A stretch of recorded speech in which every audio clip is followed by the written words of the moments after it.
लबों पर गुलाब रखते हैं, दिलों में आग, लबों पे गुलाब रखते हैं, सब अपने चेहरे पे दोहरा निकाब रखते हैं।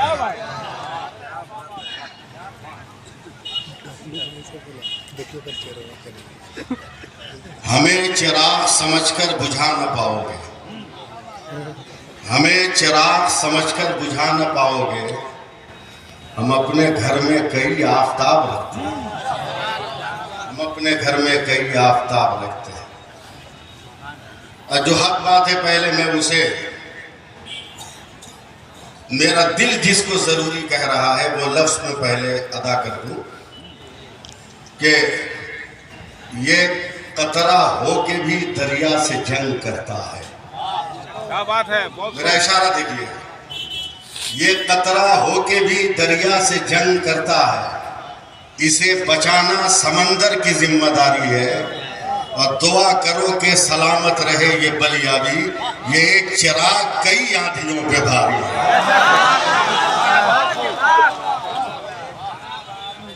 दुआ करो कि सलामत रहे ये बलियाबी, ये एक चिराग कई आंधियों पे भारी है। और जहां तक अपने हक और हुकूक की बात है, तो मैं यहां से आगाज करता हूं कि भारत के ये कहते हैं सिसकते हुए मंजर, भारत के ये कहते हैं सिसकते हुए मंजर, ख्वाजा पिया के ख्वाब की ताबीर नहीं है, और हर धर्म के लोगों का यहाँ हक है बराबर, भारत किसी के बाप की जागीर नहीं है। हज़रात, निहायत सादगी के साथ मैं चंद बातें अर्ज करने जा रहा हूं। वैसे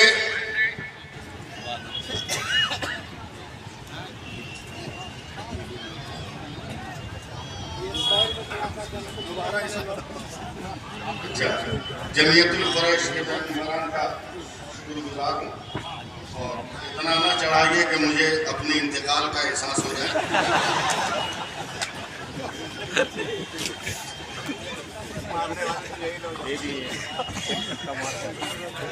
ये तो मुसलमानों का मजहब है कि कोई साथ दे न दे, मगर चार आदमी तो मरने के बाद भी हमारा साथ। बिल्कुल। हज़रात, भीख मांगने वालों, खैरात मांगने वालों मुसलमान हो,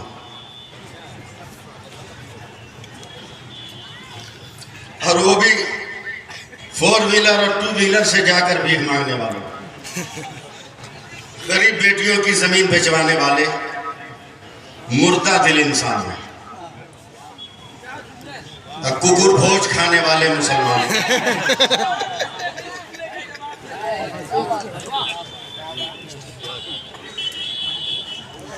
ये नया स्टाइल है कुकुर भोज, खड़े खड़े, उसको अंग्रेजी में क्या कहते हैं? हाँ, बफर सिस्टम। इसको इसको हिंदी में हम अपनी जबान में कुकुर भोज कहेंगे। करोड़पति अरबपति भिखमंगों को देखना हो तो किसी वलीमा में, शादी की मजलिस में चले। करोड़पति है मगर प्लेट लेके भीख मांगेगा, जरा एक रसगुल्ला दे दो, एक चूड़ी दे दो। अब ये बेवकूफ, खैरात मांगना है चले जाओ रांची, मेन सड़क में अड्डा जमा लो, कहीं दिन भर में 10-20 हजार मिल जाएगा। औकात ही बेचना है। नबी की सुन्नत ताजा करो, बेशक बोलो सुभान अल्लाह, बोलो नबी की सुन्नत जिंदा करो। टाइम नहीं है। ये बताओ कि आप लोग भात खाते हो कि नहीं? बोलो, जल्दी बोलो एकदम। 10 आदमी का परिवार हो तो कितने चावल का भात बनेगा? जल्दी बोलो। अंदाज नहीं है। 2 किलो? हाँ कुरैशी साहब, 2 किलो। जल्दी बताओ, पढ़े लिखे मुसलमान हो, 2 किलो चावल में कै पीस चावल है? पीर साहब नहीं बता पाएंगे, मुफ्ती साहब नहीं बता पाएंगे, जो मैथ का टीचर है वो नहीं बता पाएगा। बचपन में गिनने बैठोगे, मरहूम का कलादा गर्दन में लिपट जाएगा। मगर जिस औरत को तुम भीख मांग कर ला रहे हो, उसके बाप की जमीन बिकवा कर। जानते हो वो औरत कितनी बड़ी साइंटिस्ट है? वो बेटी जो दूसरे घर से अपने घर में दुल्हन बनाकर ला रहे हो, वो कितनी बड़ी साइंटिस्ट है, अंदाजा है तुम्हें? अब एक चाइना नमस्कार करता है, अमेरिका उसके चरणों की मिट्टी धो के चाटता है। लाओ इतनी बड़ी कोई साइंटिस्ट कोई औरत हो तो।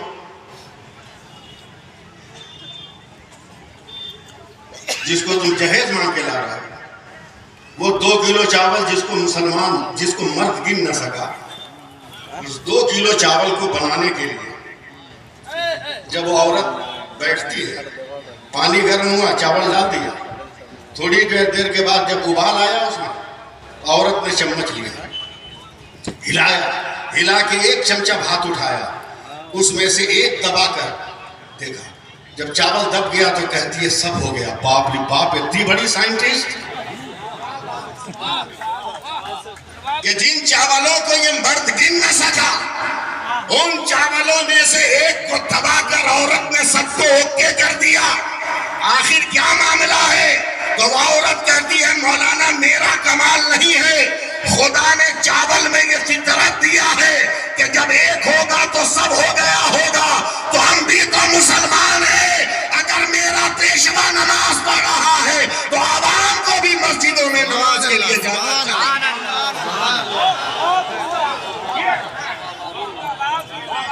जाना चाहिए कि नहीं जाना चाहिए? 1 को पकड़ के सबको ओके कर दिया। मेरे नबी भी तो यही कहते हैं कि नमाजें पढ़ो, नमाजें पढ़ो, नमाजें पढ़ो। क़यामत के दिन सबसे पहले अल्लाह ताला नमाज को चेक करेगा, और जो नमाज में पास हो जाएगा, फरिश्ते कहेंगे मौला नमाज में पास है, तो अल्लाह फरमाएगा मेरे मुस्तफ़ा की उम्मत है, जब 1 में पास तो सब में पास कर।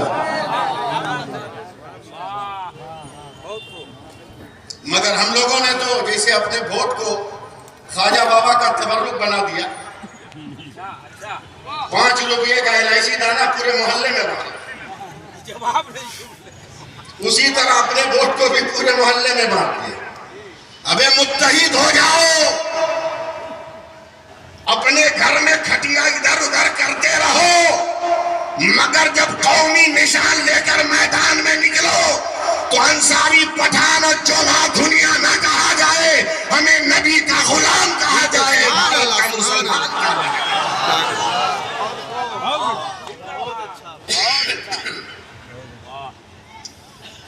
कैसे हो गए? मैं चंद बातें, मैं एक लफ्ज से IPS ऑफिसर हैं, उनके एक लफ्ज से बड़ा मुतासिर हुआ। वो लफ्ज है तरबियत। मैं उनके जुमले पे अपना जुमला दे रहा हूं ताकि ईद के दिन की तरह 2 मुसलमान आपस में गला मिले। एक बादशाह ने अपने दरबार में ऐलान किया, समाज सुधारने के लिए सबसे बढ़िया वसूल क्या है? एक दरबार ने कहा सर तरबियत। और कोई है जो बोलेगा? एक और दरबारी खड़ा हुआ, का सर माहौल। का दोनों आदमी को 1 महीना का टाइम है, दोनों प्रैक्टिकल साबित करो कि तरबियत से समाज कैसे सुधरेगा, माहौल से समाज कैसे सुधरेगा। 1 महीने के अंदर 25वें दिन जिसने तरबियत कहा था, उसने बादशाह को कहा दरबार सजाइए, मैंने तरबियत पर प्रैक्टिकल दलील ले ली। दरबार सजाया गया, कहा सबूत पेश करो। तरबियत कहने वाले ने ताली बजाई, 10 दरवाजे से 10 बिल्लियां आई, उनके मुंह में प्लेट में मोमबत्ती, बिल्लियां उछल कूद कर रही है, न प्लेट गिरी न मोमबत्ती बुझी। तमाम लोगों ने तालियां बजाई कि वाकई तरबियत इसको कहते हैं। अगर तरबियत हो जाए तो माहौल सुधर जाए। जिसने माहौल कहा था उससे बादशाह का तू दो प्रैक्टिकल सबूत। बोला हुजूर अभी तक तो हम तलाश नहीं किए हैं, मगर महीना के आखिरी दिन में हम सबूत देंगे। और ये हम लोगों का सबसे बड़ा मसला है कि जब कहीं रास्ता नहीं मिलता तब मौलाना और मजार वाला नजर आता है। लोगों ने कहा एक वली रहते हैं जंगल में, वहां जाओ।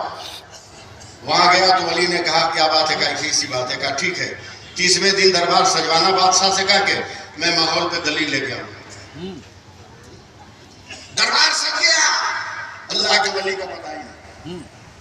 आखिरी वक्तों में झोला झंझट लेकर आए का बादशाह जिसने माहौल का जुमला कहा था वो मेरा चाहने वाला है, दलील मैं दूंगा। माहौल पर कहा दीजिए, का जिसने तरबियत पे दलील दिया उसको कहिए दोबारा दलील दिखाए। फिर उसने ताली बजाई, फिर 10 बिल्लियां आई 10 दरवाजे से, उछल कूद किया, न प्लेट गिरी न मोमबत्ती। फिर ताली बजाई, ये बिल्लियां जब जाने लगी तो अल्लाह के वली ने अपने झोले से 10-12 चूहे निकाले और छोड़ दिए। जैसे ही बिल्लियों की नजर पे चूहे पे पड़ी, प्लेट भी गिर गई, मोमबत्ती भी बुझ गई, तो उस वली ने कहा माहौल सिर्फ जो है समाज तरबियत से नहीं सुधरेगा, तरबियत के साथ साथ माहौल का भी होना जरूरी है। माहौल का भी होना जरूरी है। चलो तरबियत तो इदारे शरिया ने दे दिया,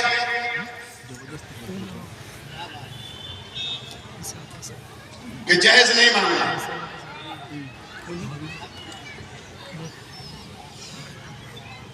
तरबियत दे दी, मगर माहौल का उन चूहों को क्या करोगे जो चेक भर के नगद लेंगे, जो अंडरग्राउंड से भीख मांगेंगे,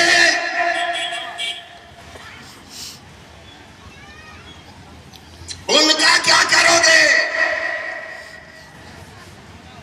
तो 2 ज़ाब्ते मैं दे रहा हूं। पहला ये, सुन रहे हो, पहला ये कि जब शादी की दावत दो, बेटे की शादी की, तो एक नोट लिखो काट पर कि बाराती वही जाएंगे जो लड़की के गांव में पहुंचकर जमात के साथ नमाज पढ़ेंगे।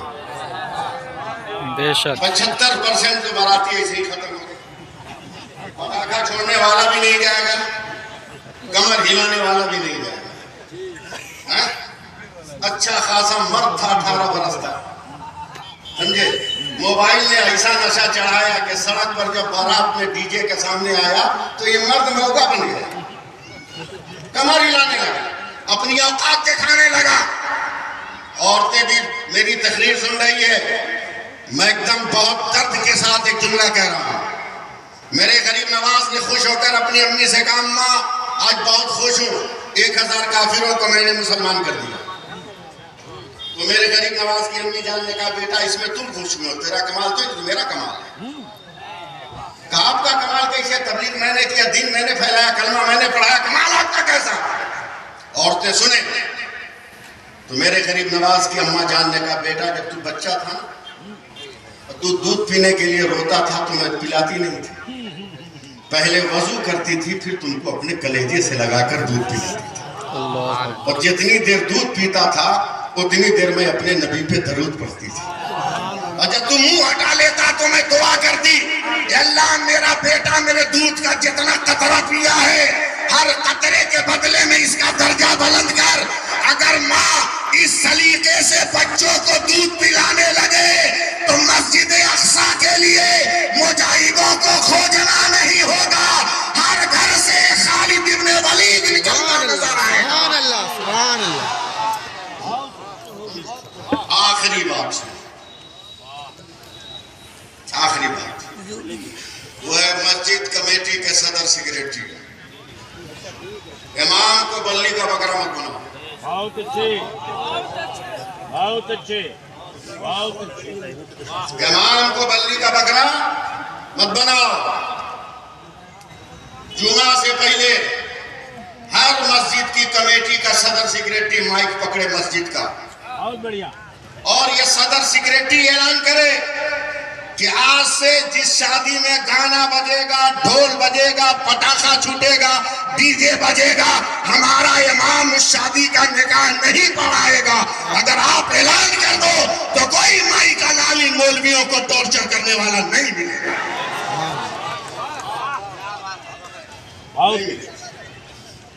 तीसरी बात ये कि गरीब के धन को भी धन समझो, गरीब के धन को भी धन समझो।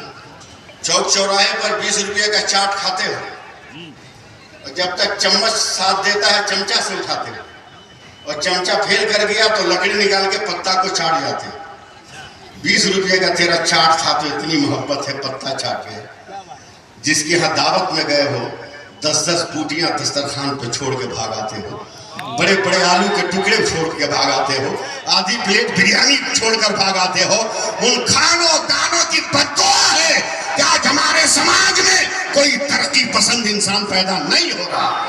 क्या कहना, आज हमारे एसपी साहब ने रोना रोया कि जिस तरह मैं झारखंड का एक बेटा स्टार लगाकर जी रहा हूँ और घर का बेटा स्टार लगा, मैं इसी सोच को सलाम करता, बहुत बढ़िया, इसी सोच को सलाम करता।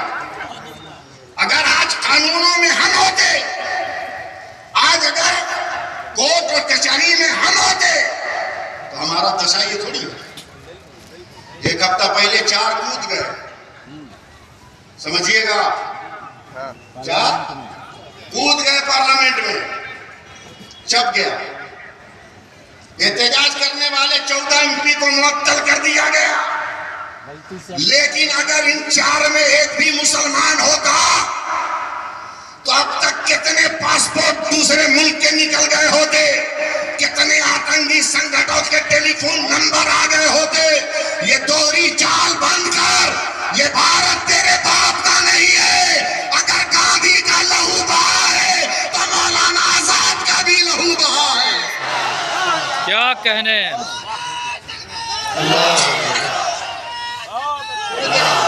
नारा लगा लेना बलियानी सभा में, तो हमारा हक है भारत पे, हमारा हक है।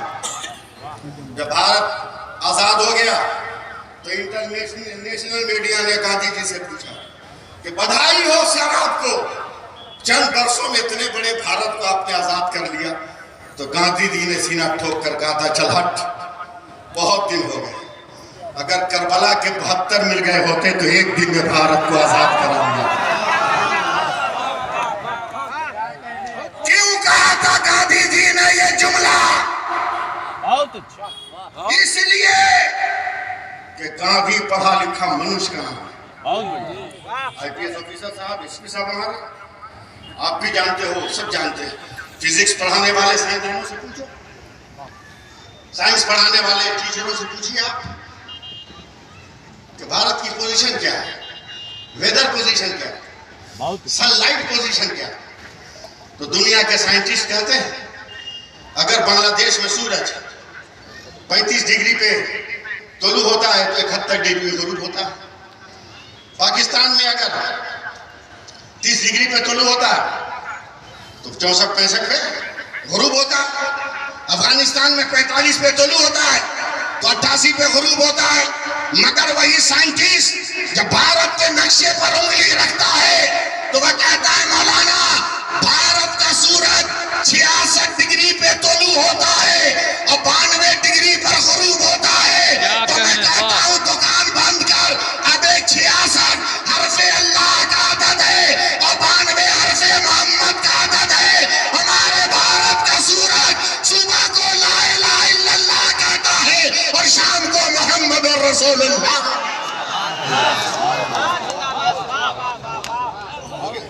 इसलिए भीख मांगने की रिवायत